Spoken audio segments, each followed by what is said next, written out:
And so, you guys, another story just begun.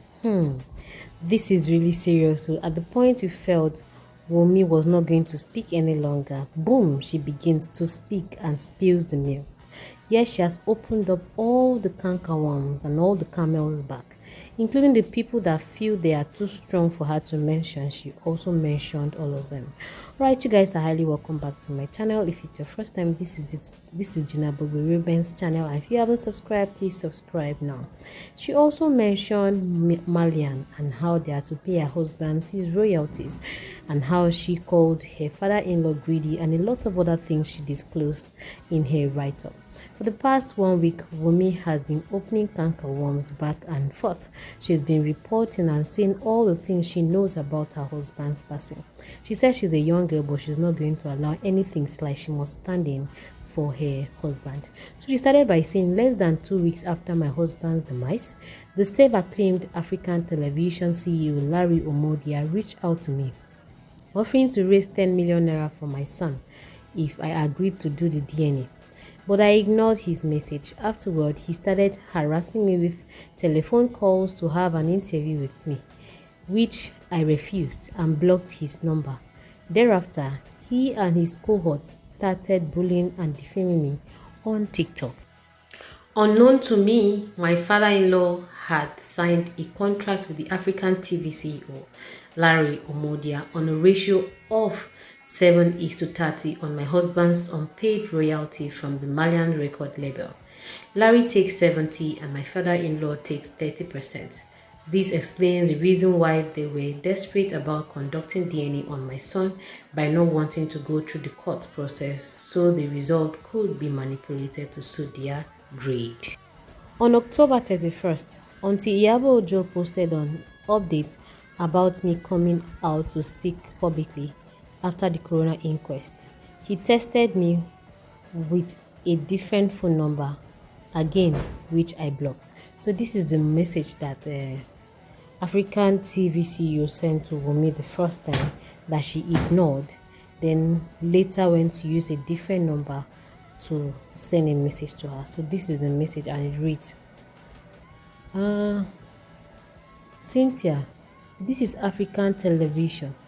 We are raising 10 million naira to support your child because of Mohbad.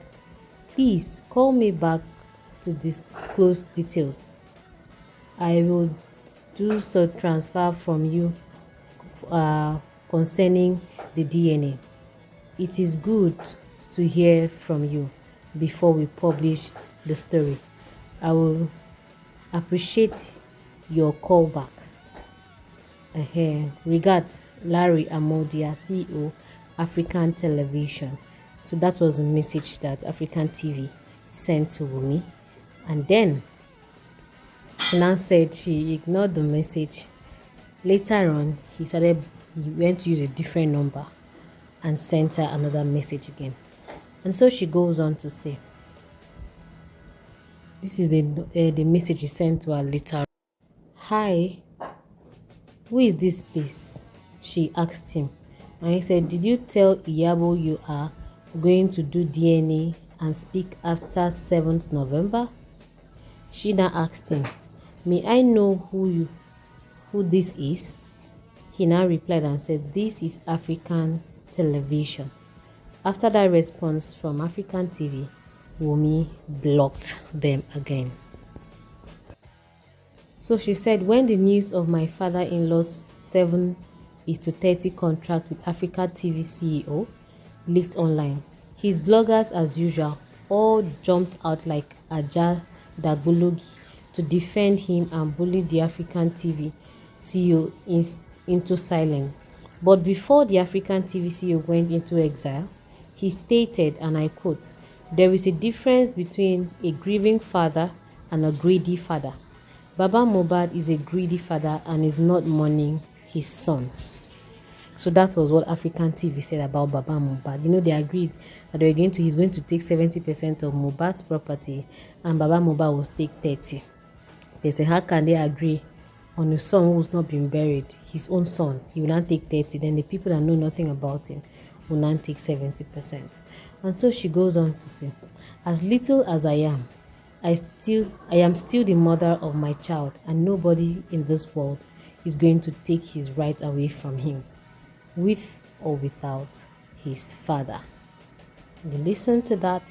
She didn't stop there. She goes on to say, they silenced my husband by spreading rumors that he was on drugs, and now they have been targeting me by releasing a voice note I recorded a few years ago for medical purposes.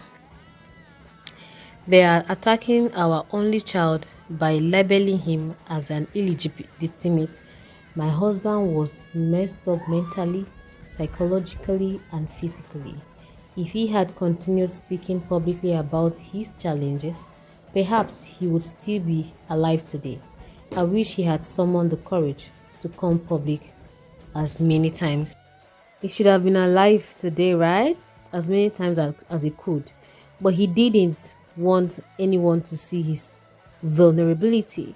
He was a gentle and calm soul, making a man feel inferior, making him live in fear, assaulting him in publicly, amongst others, is what they subjected my husband to. The last time they attacked him, I begged him to speak out, but he felt powerless against the influence of the industry's gods.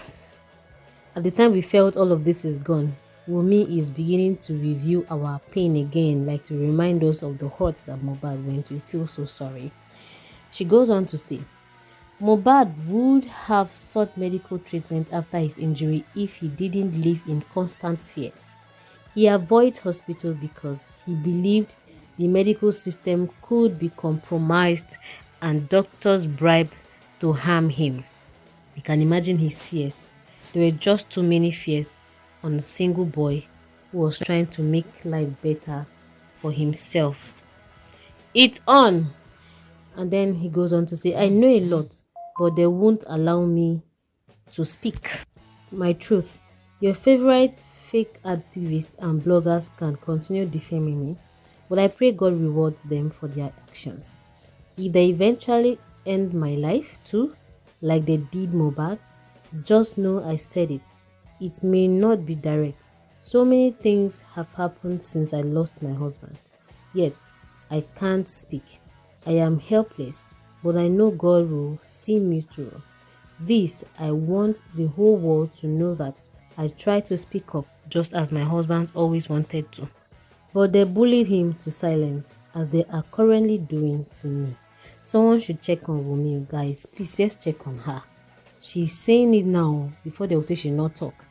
Then she goes on to say the DNA issue is one that has brought tears to my eyes and pain to my heart. And my legal team has advised me not to dignify anyone with a response. However, I feel compelled to address the misconceptions arising from my silence. Let me clarify, there has never been any doubt or discussion about Liam's paternity until my husband's demise. It is disheartening to hear false narratives circulating on social media. My husband and I never for once questioned the paternity of our son, Shine, during his lifetime. Neither did my father-in-law or his family the first time I heard about what was on social media. He never spoke to me personally about the DNA till this very day. My father-in-law's legal team reached out to my legal team, who then gave him the terms and conditions in which the DNA will be conducted. So she said Mohbad's father actually reached out to her legal team so she can conduct the DNA test, and they gave him their terms and conditions for the DNA test to be handled. After which, since November, I have been waiting for a court order to proceed with the DNA testing. However, I am now being asked to take Liam to my father-in-law so the test can be done. Which of you would take your son to such a man in this circumstance? If you were in my shoes, will you feel safe to take your son to a man who has come online to defame your character and lie of you? You have all seen the curses and threats made on my son's enemy. Yes, some of you are telling me to expose my son to further potential harm. The relentless social media bullying and threats have made it impossible for me to even take Liam out in public safely. All I ever did was love Ilerioluwa selflessly and expected nothing in return.